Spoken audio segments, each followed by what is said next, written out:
I need to be choked harder. I'm sorry, can you repeat that, please? Yo, it's Crush. Do you want to hear one of my creations? Yes. Okay. Here we go.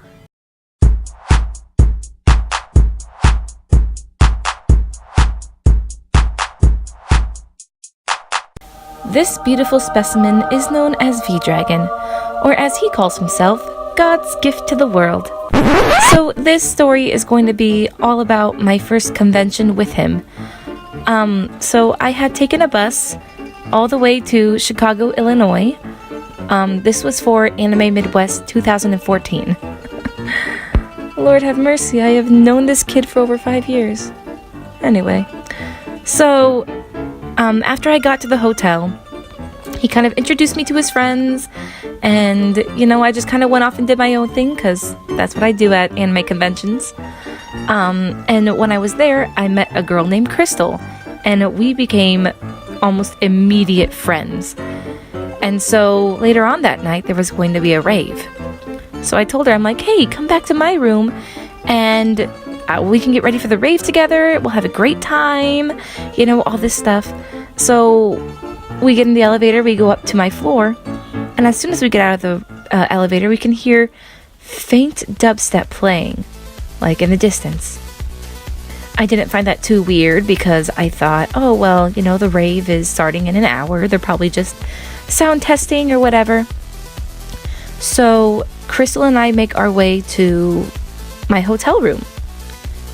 And when we get closer to the hotel room, the faint dubstep starts getting louder and louder and louder. And then as soon as we're standing outside of my door, the dubstep is as loud as can be. Clear as day. Like the hotel door is vibrating to the bass of this music. So I just kind of turned to her and I'm like, Crystal, I just want you to prepare yourself for what you might see. And she just, okay. I open up the door and we see this.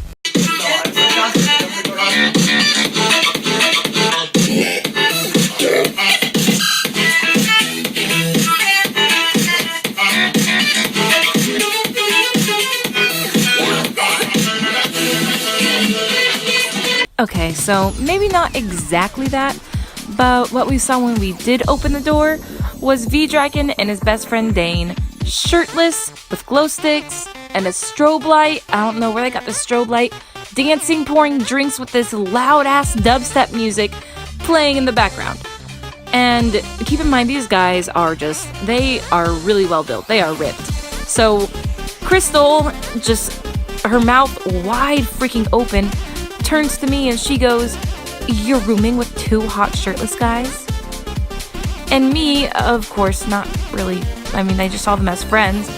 I was like, yeah, it happens. And I just walk in and, Crystal follows me in. And so instead of doing the reasonable thing and turning down the music, I just start getting ready for the rave.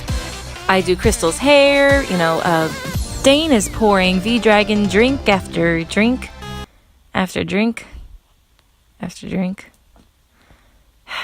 Soon enough, we hear a knock, knock, knock at the door, and Dane, with a bottle of vodka in one hand, goes to open it. Well, behind this door are two police officers. None of us were old enough to drink at that time. So, because Dan luckily had the bottle of vodka behind the door, he pulled one of these.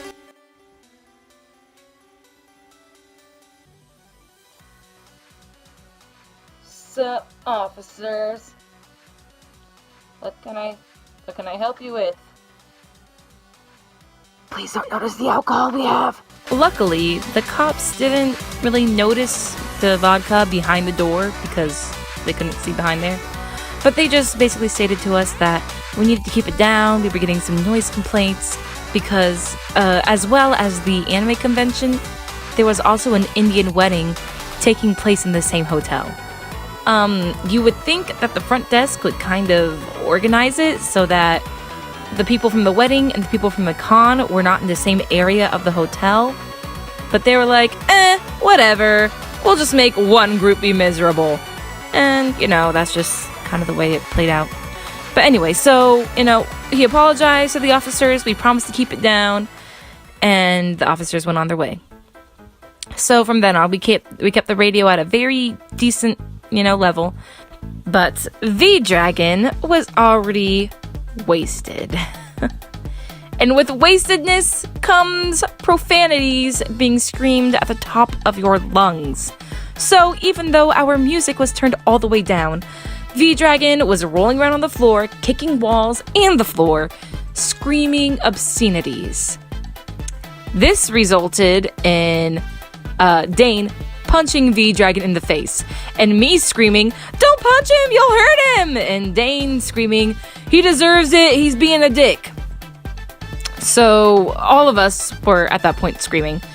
And again, knock, knock, knock, came knock at the door. And this time, it was the hotel manager. He was not very happy. He kept on saying, "Oh, we're getting noise complaints from your kind of people." I was the one who answered the door, and he had said this to me. Seeing that I was in cosplay, he probably meant con-goers. So, again, I apologized, and I told him that it would not happen again, and I closed the door. As soon as I closed the door, I turned around to the two boys, and I said, "Listen, Crystal and I are going to go down to the rave. I expect to see you down there in a half an hour. Do you understand?" Both V-Dragon and Dane just quietly were like, "Yeah, we understand." So I grabbed Crystal, and we went down to the rave. So as Crystal and I were dancing at the rave, because that's totally how I dance, I had noticed that it had been about an hour and a half since I had heard from the guys, which was very strange. I even checked my phone, no texts, no phone calls. So I turned to Crystal and I was like, "Yo, something's not right. We gotta go check up on the guys." So we go back upstairs, and as I'm entering the room, Dane is leaving, and so we bump into each other. It's not that cute little anime bump where it's like, "Oh, senpai," type of shit. No, this is some like hardcore, it hurt bump. And I stop him because he's like got his backpack, he's got all of his stuff, he's like ready to leave. So I'm asking him, I'm like, "Where are you going?" And then I look behind him, and I can see V-Dragon on the bed, reaching out to him, crying, going, "No, Dane, no, please don't leave me, Dane, no." And I'm just, what? What is happening? And so Dane tells me that the manager had come back again. And at this point, I had started crying. I was freaking out. Because the manager, when he had visited us the second time, he had told us that that if he had to come back again because of noise complaints, we would be banned from the hotel, kicked out, our badges would be taken away, all this stuff. And I didn't have a way to get home until Sunday. This was Friday night. So I was freaking out. Dan consoles me. He's like, no, it's okay. We still have the room. However, mine and V-Dragon's badges were taken away. And so I look back at V-Dragon, and again, he's like crying. And we realize he's probably, upset because he feel like he failed his friend. And so I'm like, okay, well, then why are you leaving? Like, I understand why V-Dragon's upset, but why are you leaving? And Dane just says, "Well, when they came back, they also found our vodka. If they come back again and find our weed, I could be deported back to Poland." And I'm just, okay. So, I was young. I was fresh out of high school. I didn't really realize that if you give a drunk guy sleeping pills, bad things could happen. But, I gave a drunk guy sleeping pills. So, yeah. Just so we're clear, I wasn't doing that to poison him. I was doing it to get him to be quiet.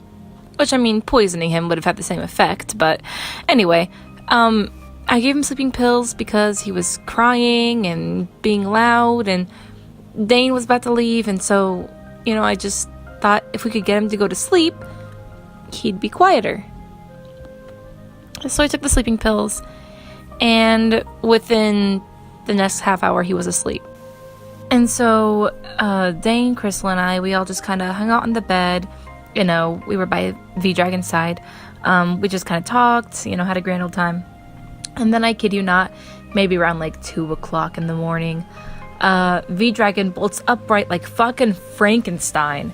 And he just pops up and he goes, "You fools! You thought that you could make me, V-Dragon, go to sleep? Who the hell do you think you are?" And so we just kind of stare at him blankly, and I start saying, "Yo, V-Dragon, I put chips in your ear when you were sleeping, and you didn't respond. You were asleep." And so later on, one of our roommates, let's call him John or whatever, he comes back to go to sleep. So we're all thinking, what, it's getting pretty late, we should all probably go to sleep. So we were trying to fit 5 people on a king bed. So I made the mistake of asking out loud, "How are we all gonna fit on here?" And John, or whatever, just pipes up and says, "We need to sleep like pencils." And we all just kind of stare at him like, what? And then Dane says, "I think he means like sardines." So we have this huge spooning train going on, and yet we still aren't able to fit on the bed. And I'm sitting here wondering, well, if we're all like cuddled up together like this, how aren't we able to fit? So I sit up to get a good look, and there is a V-Dragon, still drunk mind you, sprawled out all over the bed. And I just, V-Dragon, you need to sleep like us. You need to, get into position. And V-Dragon sits up and he looks at me, he goes, "Do you know who I am?" And I just, "V-Dragon, please, it's late and I'm tired." He goes, No, do you know who I am?" And I just sigh into my hand and he goes, "I'm V-Dragon, bitch." And he slowly lowers himself back onto the bed, like just sprawled out. To be honest, I was so tired. I am not entirely sure how that night ended. I just remember going to sleep. I think I ended up moving onto the floor at one point. But that's a different story for another time. So for now, see ya. I'm getting out of here. I'm getting out of here. Alright. I do not care about Senpai's body. I love Senpai. Senpai, I love you. What he sounds like.